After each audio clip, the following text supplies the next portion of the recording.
আত্মবিশ্বাস ছাড়া জীবন এমন এক নৌকা যা নদীতে ভাসছে কিন্তু দিশাহীন। লজ্জা আর ভয় নিয়ে যারা চলে তারা জীবনে কোনো বড় কিছু অর্জন করতে পারে না, তা আপনি যতই মেধাবী হন না কেন। তাই নিজের লাজুক স্বভাবকে দূর করতে আজকের গল্পটি শেষ পর্যন্ত দেখুন। এক সময়ের কথা, এক ব্যস্ত শহরে এক ব্যবসায়ী বাস করতেন, যিনি লবণ বিক্রি করে তার পরিবার চালাতেন। এক স্ত্রী এবং দুই পুত্র নিয়ে ছিল তার ছোট্ট পরিবার। তার বড় ছেলে ছিল খুব লাজুক এবং অন্যদের সাথে কথা বলায় দ্বিধাগ্রস্ত করত। অন্যদিকে ছোট ছেলে ছিল খুবই আত্মবিশ্বাসী ও প্রাণবন্ত। লোকেরা প্রায় বড় ছেলেকে তার চুপচাপ স্বভাবের জন্য বোকা ভাবত। অনেকেই তার সরলতার সুযোগ নিত, কিন্তু সে কখনো অভিযোগ করত না। ব্যবসায়ী লোকটি তার বড় ছেলের লাজুক আচরণে প্রায়ই হতাশ হতেন এবং তাকে মাঝে মধ্যে কঠোরভাবে বকাঝকা করতেন। এতে বড় ছেলের আত্মবিশ্বাস আরো ভেঙে পড়ত। বড় ছেলে যখন বড় হতে লাগলো, তার আত্মবিশ্বাসের অভাব তার পড়াশোনাতেও প্রভাব ফেলতে শুরু করলো। পরীক্ষায় ভয়ে সে সঠিকভাবে উত্তর লিখতে পারত না, ফলে পড়াশোনায় পিছিয়ে পড়ত। শেষ পর্যন্ত যখন সে যুবক হলো, তখন তার বাবা তাকে বড় ছেলে হওয়ায় পারিবারিক ব্যবসায় সাহায্য করতে বললেন। বাবাকে হতাশ না করার ভয়ে সে রাজি হলো, কিন্তু তার নার্ভাসনেসের কারণে প্রায়ই ভুল করত, ঠিক মতো কাস্টমারের সাথে কথা বলতে পারত না। ফলে তার বাবা আরো রেগে যেত। একদিন যখন সেই ব্যবসায়ী বাইরে ছিল, তখন কিছু ধূর্ত লোক দোকানে এসে মিথ্যা বলল যে তোমার বাবা আমাদের পাঠিয়েছেন শহরে সব লবণের বস্তা নিয়ে যেতে। যুবকটি তাদের পাল্টা প্রশ্ন করতে দ্বিধা করল এবং কিছু বুঝে ওঠার আগেই তারা সমস্ত মাল নিয়ে চলে গেল।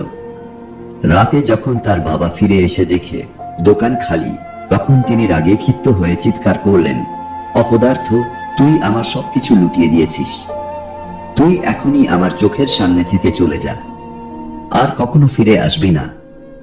বাবার করা কথায় যুবকটি ভীষণভাবে ভেঙে পড়ল। বাবার রাগ, এলাকার লোকের হাসাহাসি আর নিজের অসহায়তা তাকে একেবারে মূল্যহীন মনে করালো। হৃদয় ভাঙা যুবকটি নদীর পাড়ে গিয়ে দাঁড়ালো। লজ্জায় তার বুক ফেটে যাচ্ছিল। সে ভাবল, এ জীবনে আর কোনো মানে নেই, আমি চিরকাল ব্যর্থই থেকে যাব। এসব ভাবতে ভাবতে ঠিক যখন সে নদীতে ঝাঁপ দিতে যাচ্ছিল, তখনই এক বৃদ্ধ লোক তাকে দেখতে পেয়ে তার হাত টেনে ধরে তাকে নিরাপদে ফিরিয়ে আনল।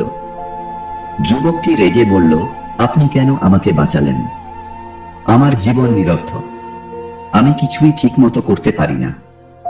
বৃদ্ধটি তখন মৃদুস্বরে বলল, বাছা, জীবন বড়ই মূল্যবান। খোদা এইটা একবারই আমাদেরকে দেন। বেঁচে থাকলে তুমি তোমার ব্যর্থতাকে জয় করে সাফল্য অর্জন করাতে পারবে, কিন্তু যদি হার মানো, তাহলে কখনো জানতেই পারবে না তুমি আসলে কি করতে পারতে। যুবকটি দুঃখ প্রকাশ করে বলল, আমি খুব লাজুক আর দুর্বল, এজন্য আমার বাবাও আমাকে ঘৃণা করেন। আমার তেমন কোনো পড়াশোনাও নেই, তাই সবাই আমাকে বোকা বলে ডাকে। আমার মতো একজনের বেঁচে থাকার কোনো অধিকার আছে কি? সব শুনে বৃদ্ধ লোকটি একটু গম্ভীর হয়ে বললেন, আমার সাথে আমার বাসায় চলো। এটা বলেই তিনি হাঁটতে লাগলেন। যুবকটি কিছু বুঝতে না পেরে তার পিছু পিছু তার বাসায় গেল। বাসায় এসে জ্ঞানী বৃদ্ধ বললেন, তোমার প্রশ্নের উত্তর আমার কাছে আছে, কিন্তু তার আগে আমাকে 3 দিন অনুসরণ করতে হবে। যদি তুমি আমার 3টি কাজ সম্পন্ন করো, আমি তোমার জীবনে পরিবর্তন এনে দেব। আশার আলো দেখতে পেয়ে যুবক রাজি হয়ে গেল। প্রথম দিন বৃদ্ধ বললেন, আজ তুমি 10 জন অচেনা মানুষের সাথে কথা বলবে, তাদের জীবন সম্পর্কে জিজ্ঞেস করবে এবং তাদের কথা লিখে রাখবে। ছেলেটি সংকোচে থাকলেও কাজে নেমে পড়ে। কেউ কেউ তাকে উপেক্ষা করলেও সে ধৈর্য ধরে চেষ্টা চালিয়ে যায়। সন্ধ্যা নাগাদ সে 10 জনের সাথে কথা বলে এবং কয়েকজন নতুন বন্ধুও পায়। দ্বিতীয় দিন বৃদ্ধ বললেন, আজ তুমি 10 জন শিশুদের সামনে পানি কেন গুরুত্বপূর্ণ তা শেখাবে। ছেলেটি চমকে উঠে বলল, আমি তো ঠিকভাবে পড়াশোনা করিনি, আমি কিভাবে শেখাবো? বৃদ্ধ হেসে বললেন, তারা তো জানে না তুমি অশিক্ষিত, তুমি যা জানো সেটাই ওদের বলবে। নার্ভাস হাতে একটি গ্লাস নিয়ে সে শিশুদের সামনে দাঁড়ায় এবং তাদের 5টি পানির উপকারিতা বলে দ্রুতই সরে আসে, কিন্তু সে নিজেই অবাক হয় যে সে কাজটি করতে পেরেছে। পরের বার সে আরেকবার চেষ্টা করে এবং আগের চেয়ে আরো আত্মবিশ্বাসের সাথে বোঝাতে পারে। এরপর সে বুঝতে পারে ভয় কেটে গেছে। তৃতীয় দিন বৃদ্ধ বললেন, এবার তোমাকে তোমার বাবার কাছে ফিরে গিয়ে ক্ষমা চাইতে হবে। ছেলেটি ভয় পেয়ে বলল, না, বাবা কখনো আমাকে ক্ষমা করবেন না। বৃদ্ধ বললেন, যদি তুমি এটা না করো আমি তোমাকে শেষ উপদেশটা দেব না। সব সাহস একত্র করে ছেলেটি বাড়ি ফিরে যায়। নম্রভাবে বাবার কাছে ক্ষমা চায় এবং প্রমাণ দেওয়ার প্রতিশ্রুতি দেয়।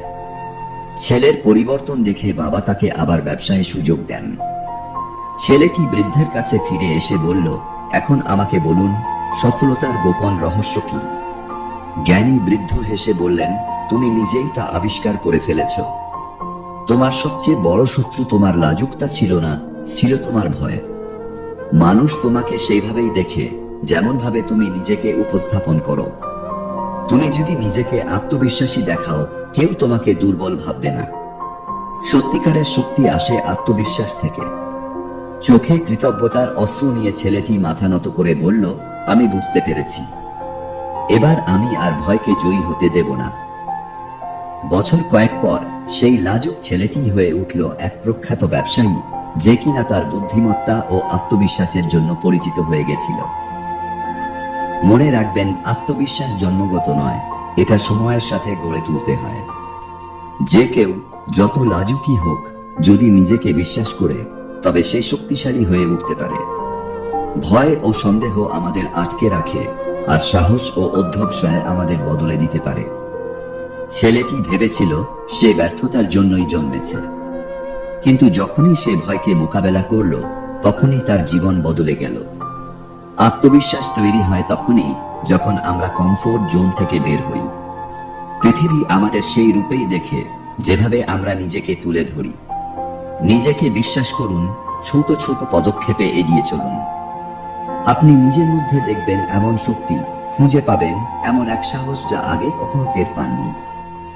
গল্পটি ভালো লাগলে একটি লাইক ও কমেন্ট করে দিন, তাতে এটি আরো মানুষ দেখতে পারবে। আমি আবারও আসবো এমনই আরেকটি শিক্ষামূলক গল্প নিয়ে।